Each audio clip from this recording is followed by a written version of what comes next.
Alrighty, so I'm back. I'd lost the video footage when I was getting set up. So here I am again.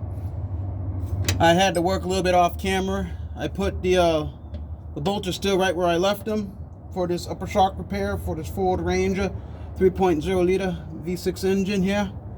Manual transmission. So here we go. Let me see, I'm working one-handed. The things I do to try to capture a video. So here we go. And I'm gonna, matter of fact, I'll just tighten them by hand. There we go. Let's tighten them by hand first.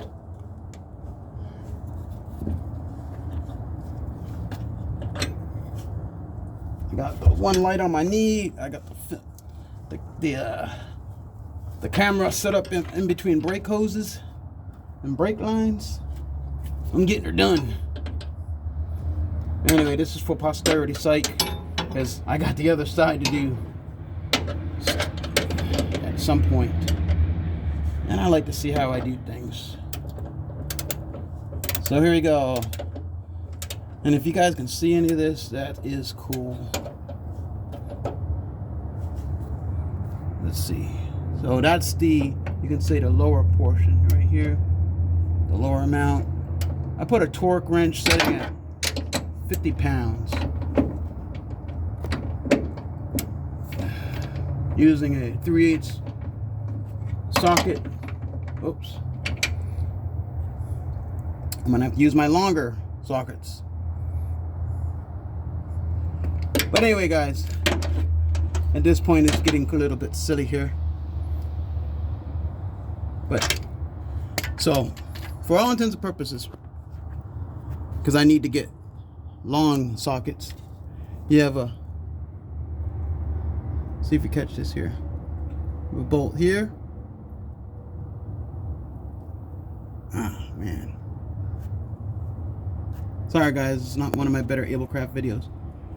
But you have a bolt here, the bolt here,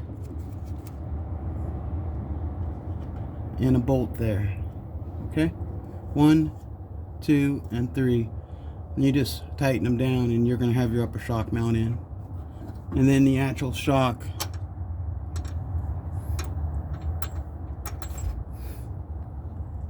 which you don't need any of this tape. The actual shock, rear upper point of the portion of the shock goes here and attaches right to here. I'll try to catch that on film. But in that, guys, for all intents and purposes, I'm gonna call this done. And anything, like I said, this is, you can call this an overview of how to put in an upper shock mount, and I'm sure there's better videos out there, but I just wanted to show you, finish what I started. Alright, so that's it. And yeah, the paint didn't necessarily cure very well because I started putting all this stuff in before the paint dried. But oh well, I don't like paint to dry. Anyway, no, who says that? Alright, well, you guys have an Ablecraft day. And if I can do it, you guys can do it better. Take care.